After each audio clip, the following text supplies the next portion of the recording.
नमस्कार, शुरू करছি আজকের সংবাদ।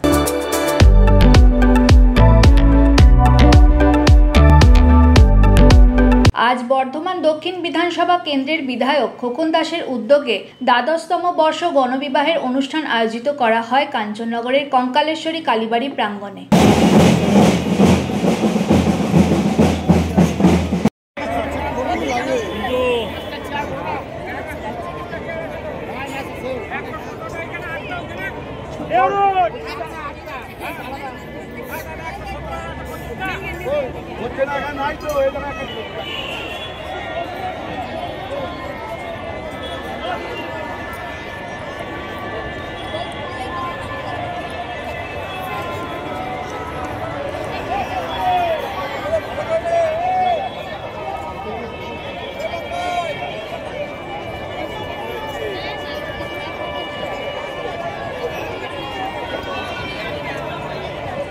এই উপলক্ষে 5ই ডিসেম্বর বর্ধমান কার্জন গেট সংলগ্ন বিধায়ক সহায়তা কেন্দ্রে আয়োজিত এক সাংবাদিক সভায় খোকন দাস বলেন, মোট 125 জন ছেলে ও মেয়ের গণবিবাহের আয়োজন করা হয়েছে।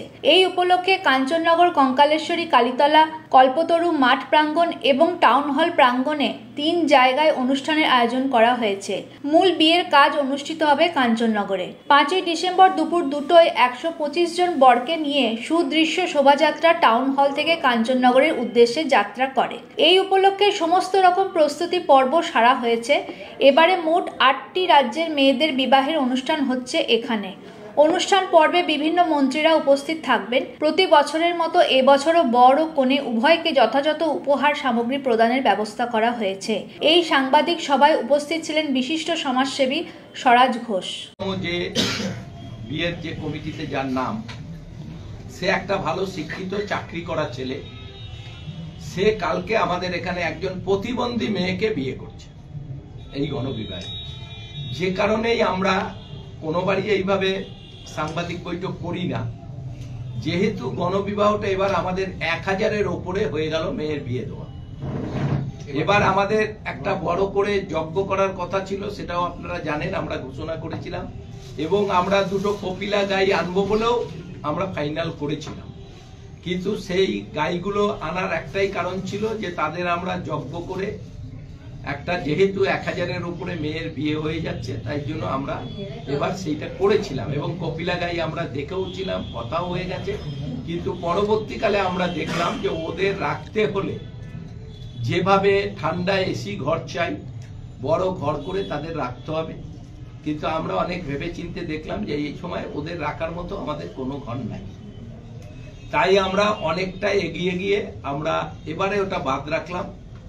সামনের বছর আমরা অবশ্যই আনবো, কারণ আমাদের কাঞ্চন উৎসবের পরই আমাদের ওদের বিল্ডিংটা শুরু হয়ে যাবে। যেখানে কপিলা গাই থাকবে সেখানে আমাদের বিল্ডিং শুরু হয়ে যাবে। তাই আমরা সামনের বার করব। আর এবার 1000 মেয়ে যেহেতু আমাদের পার হয়ে যাচ্ছে, তাই আমরা আমাদের গণবিবাহের মঞ্চের নিচে আমরা একটা দীর্ঘক্ষণ ধরে আমরা একটা যজ্ঞ করব। সেই যজ্ঞ করার জন্য বাইরে থেকে আমাদের পুরোহিতরা আসছে। এটা হচ্ছে মোট আমাদের গণবিবাহের মূল ব্যাপার। আর আমরা যে জিনিস প্রতিবাদ দিই, এবারও আমরা সেই একই জিনিস দিচ্ছি, কোনো জিনিসের হেরফের নাই। সবটাই আমরা প্রতিবাদ যা দিই এবারও আমরা তাই দিচ্ছি। এবং কালকে আপনারা জানেন যে আমাদের 3টে জায়গা বুক করতে হয় আমাদের এই গণবিবাহের জন্য। প্রথমত আমরা কল্পতরু মাঠ বুক করি এবং বিয়ে বাড়ি বুক করি যারা বাইরে থেকে আসে তাদের রাখার জন্য। যেমন বাইরে থেকে 100 জন প্রায় চলে এসেছে, মানে 100 জনই মেয়ে না, বিভিন্ন মেয়েরা আছে যারা 25টার মতো আমাদের সুন্দরবন বাসন্তী ওখানকার মেয়েরা আছে, তারা চলে এসেছে। যেহেতু এটা অনেক দূর, বাসন্তী সুন্দরবন আমাদের বর্ধমান থেকে অনেক দূর, তারা চলে এসেছে। উত্তরপ্রদেশের 2টো মেয়ে ইতিমধ্যে আমাদের ঢুকে গেছে। আমি সকাল পর্যন্ত যেটা খবর পেলাম, এখন আর জানি না, সকাল পর্যন্ত যেটা খবর পেলাম প্রায় 150 লোক আমাদের কল্পতরু মাঠে ঢুকে গেছে। ওখানে আমাদের রান্না বাড়া খাওয়া দাওয়া হচ্ছে, রাতেও তাই হবে। তারা কালকে সকালে ছেলেরা আমাদের টাউন হলে আসবে, মেয়েরা রথতলায় যাবে। আমরা প্রতি বছরই ছেলেদের টাউন হলে রাখার মতো ব্যবস্থা করি এবং ওখানে তাদের একটা বিয়ের ব্যাপার সব ঠিক করে তারপরে আমরা খাওয়া দাওয়া করে ওখান থেকে র্যালি করে নিয়ে যাই। আর তার আগে আমরা রথতলাতে আমাদের যে কাঞ্চনকন্যা যে বিয়ে বাড়ি আছে সেখানে আমাদের মেয়েরা থাকে, ভোর রাত থেকে চলে আসে, অনেকে রাতে চলে আসে, সেখানে মেয়েদের সাজিয়ে নিয়ে ওখান থেকে আমরা ওদের বিয়ের কিছু কাজকর্ম সেরে আমরা 11টার সময় র্যালি করে আমরা আমাদের মূল জায়গা যেখানে কঙ্কালেশ্বর কালীবাড়ির মাঠে আমরা ওদের পৌঁছে দিয়ে 20 জানুয়ারি থেকে 28 জানুয়ারি আমার কাঞ্চন উৎসব। আমাদের এবার কাঞ্চন উৎসবের উদ্বোধন করবেন বোম্বের আমাদের চিত্র অভিনেত্রী কাজল, তিনি আসছেন আমাদের কাঞ্চন উৎসবের উদ্বোধন করতে। তাছাড়া প্রতিদিনই আমাদের বড় বড় শিল্পী আছে। কালকে আপনারা ব্যানার থেকে এলইডি থেকে সব জায়গায় আপনারা দেখতে পারেন। এটা নিয়ে যেহেতু আমার এখন কাঞ্চন উৎসব নিয়ে কোনো সাংবাদিকের ব্যাপার না, এটা আমি আগেই করি কাঞ্চন উৎসবের আগে, তখন আমরা করব। যেহেতু আপনারা এত সংখ্যক মানুষ এখানে সবাই এসেছেন, আমি আমার প্রোগ্রামের কর্মসূচি আমি বলে দিই।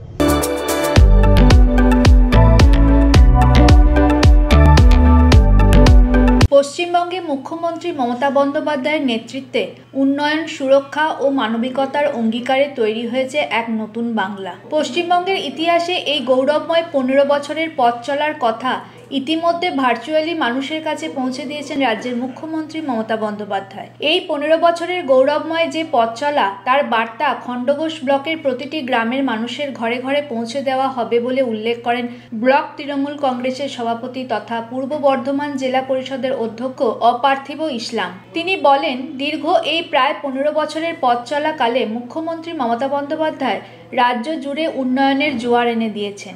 একই সঙ্গে 90টির বেশি সরকারি প্রকল্পকে কার্যকর করেছেন। তিনি এই প্রকল্পের সুবিধা মানুষের প্রায় ঘর পর্যন্ত পৌঁছে দিয়েছেন। রাজ্য সরকারের পক্ষ থেকে দুয়ারে সরকার কর্মসূচির মধ্য দিয়ে সরকারি কর্মীরাই মানুষের কাছে এসে বিভিন্ন প্রকল্পের সুবিধা তাদের দেওয়ার চেষ্টা করেছেন। এর পাশাপাশি ব্লকের বিভিন্ন এলাকায় শিশু থেকে বৃদ্ধ পর্যন্ত সব বয়সের মানুষদের জন্য থাকা প্রকল্পের সুবিধা তাদের কাছে পৌঁছে দেওয়ার চেষ্টা করা হয়েছে। ত্রিস্তর পঞ্চায়েত ব্যবস্থার মধ্য দিয়েও এই কাজ সুসম্পন্ন করা গেছে। আমরা তৃণমূল কংগ্রেসের পক্ষ থেকেও এ ব্যাপারে সাধারণ মানুষকে সব রকম ভাবে সাহায্য করে চলেছি। নমস্কার, আশা করি আমাকে চিনতেই পারছেন, সুকান্ত প্রামাণিক। আমরা মাস 4 আগে আপনাদের জানিয়েছিলাম যে আমরা ডাক্তারবাবুদেরকে আমাদের স্টুডিও এনে আমরা একটা অনুষ্ঠান শুরু করতে চলেছি। অনুষ্ঠানটা এরকম ছিল যে নাম এরকম, সঙ্গে ডাক্তারবাবু। আমরা তো ডাক্তারি বিভিন্ন সমস্যা নিয়ে, চিকিৎসা সংক্রান্ত বিষয় নিয়ে অনেক সময় সমস্যার সম্মুখীন হই। তখন চটজলদি কোনো সিদ্ধান্ত নিতে না পেরে হয়তো আশপাশের মানুষজন যা বলছে আমরা সেটাই করি ভয়ের কারণে। এবার আমরা এই মন্তব্যগুলো যদি সাধারণ মানুষদের কাছ থেকে না শুনে যদি বিশেষজ্ঞদের কাছ থেকে শুনি, যিনি যে বিষয়ে চিকিৎসক তার কাছ থেকে শুনি, আমাদের মনে হয় তার পরামর্শটা রোগের ক্ষেত্রে আমাদের অনেক বেশি উপযুক্ত হবে, অনেক বেশি কাজে লাগবে। তো যথারীতি সেই জুলাই থেকে আমাদের অনুষ্ঠান চলছে, সঙ্গে ডাক্তারবাবু অনুষ্ঠান।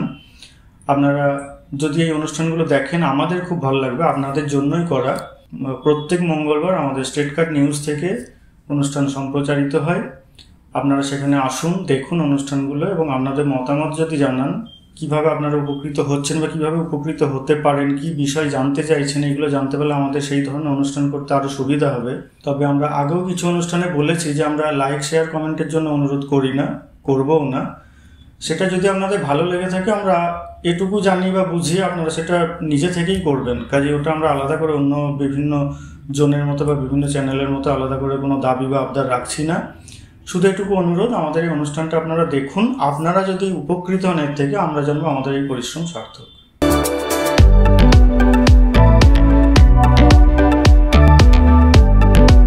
আজকের সংবাদ এই পর্যন্তই। নমস্কার।